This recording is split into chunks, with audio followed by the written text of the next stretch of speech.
So 5 years ago, UC Davis became the first equine hospital in the world to have a PET scanner. Yeah, things have only improved since then. Lori Wallace joins us now with more. Hey, Lori. Hey there, good morning, you guys. Yes, I'm at the UC Davis Center for Equine Health. There are 184 horses out here, and I have one special guest with me this morning. This is Sophie.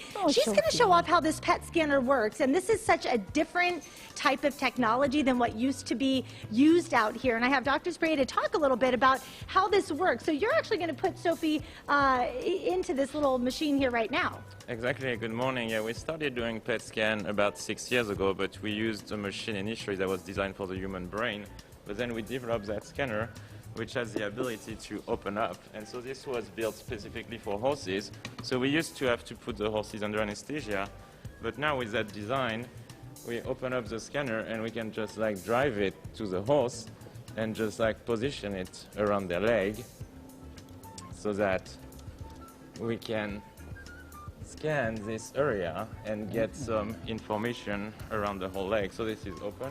Yeah, so there's very little stress involved for the horse compared to how they used to do this. They used to have to lay the horse down. Oh, wow. It took a lot longer, so he could only see about one horse a day. How many horses do you have scheduled to see today? We're doing 3 this afternoon, so we have a busy day. And you can see if she moves, the scanner's just going to open up and she's freed and she can leave. Yeah, and it's a lot more efficient than the way they used to do things. You know, it took a lot more time. And then, of course, what you can learn by using this is so much different than the old technology, too.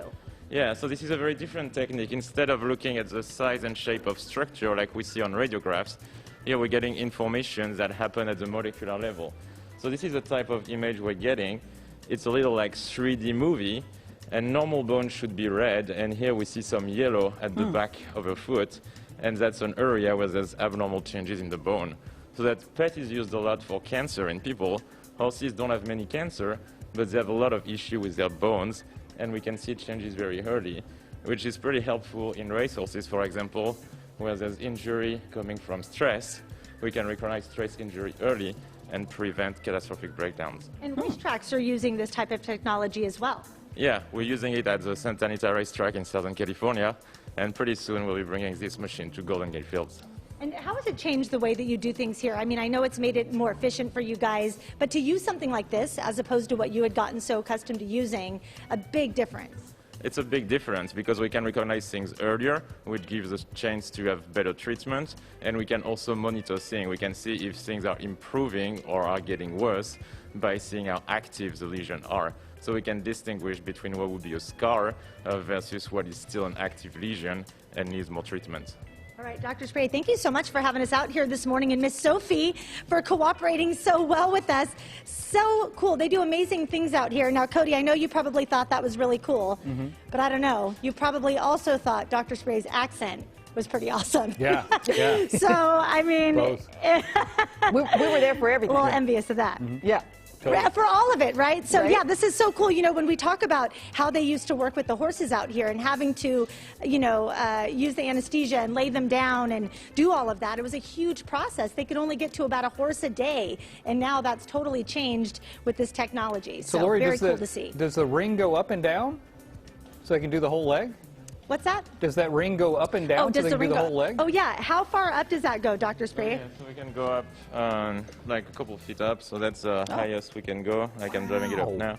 Okay. So we can, when we mostly work on the foot, the bottom of the leg, which is where there's the most injuries, but you see this is as high as it goes. So typically we can image all the way up to the knee up front and the hock, which is this area on the horse. That's an area where we often have issues too, and so we've imaged quite a few horses in this area.